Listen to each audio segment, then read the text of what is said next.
আমার কাছে আছে, ব্যাংকের ডকুমেন্ট আছে এবং আমার মোবাইল আমার সবার থেকে স্বর্ণ নিয়েও আমারই হেফাজত করতেছে। আমি কি পাইতে পারি না, আমার কোনো পিছিয়ে পাইতেছি না, আমি আইনও আমারই হেফাজত করতেছে।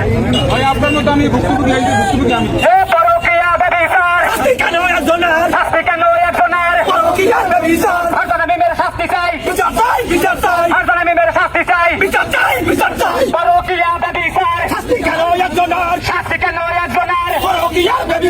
পরকীয়া ব্যভিচার ফারজানা মিমের শাস্তি চাই, ফারজানা মিমের শাস্তি চাই। সেই নারীকে কেন্দ্র করে আজকের এই উপস্থিতি, সেই নারী সম্পর্কে এখন বক্তব্য রাখবেন ফারজানা মিমের ভুক্তভোগী স্বামী মোহাম্মদ ইমরান হোসেন। আসসালামু আলাইকুম। আমি একজন সৌদি প্রবাসী। আমি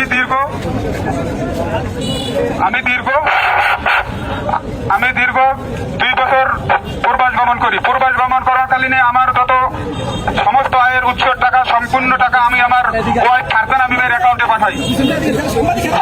সে তার পরকীয়া প্রেমিক রুহুল আমিনকে নিয়ে আমার সমস্ত টাকা পয়সা নিয়ে পালিয়ে যায়। এক পর্যায়ে আমি এলাকার গণ্যমান্য ব্যক্তিবর্গের সাথে কথা বলার পরে তারা কোনো সমাধান করতে না পারে আমি এক পর্যায়ে আইনের শরণাপন্ন হই। মামলা করার পরে ফারজানা আক্তার মিম এবং পরকীয়া প্রেমিক রুহুল আমিনের 2 জনের নামে ওয়ারেন্ট হয়।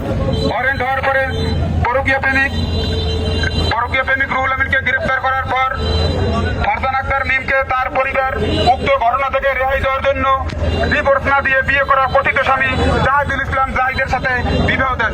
বিবাহ দিয়ে বরিশাল পলাশপুর গোপনে এক বাসায় রাখেন। তারপর উক্ত ঘটনাস্থলে আমি এবং আমার মা ওই জায়গায় গেলে ফারজানা আক্তার মিমকে পুলিশ অ্যারেস্ট করে। ফারজানা আক্তার মিম 12 থেকে 13 দিন জেল খাটার পর বের হয়ে আমার নামে একটা যৌতুক মামলা আনয়ন করে। যে যৌতুক মামলা সম্পূর্ণ মিথ্যা ও বানোয়াট। উক্ত মামলায় সাক্ষী মেয়ের বাবা মোহাম্মদ নজরুল হাওলাদার এবং মেয়ের চাচা মোহাম্মদ মঞ্জু হাওলাদার, মেয়ের ফুফা জামাল হাওলাদার এবং ইয়াকুব গাজী। উক্ত ঘটনার সম্পূর্ণ তদন্ত করে আমি আমার সম্পূর্ণ টাকা ফেরত চাই এবং ফারজানা আক্তার মিমের বিচার চাই, পরকীয়া প্রেমিক রুহুল আমিনের বিচার চাই এবং ডিভোর্স না দিয়ে বিয়ে করা কথিত স্বামীর সবার বিচার চাই। ফারজানা আক্তার মিমের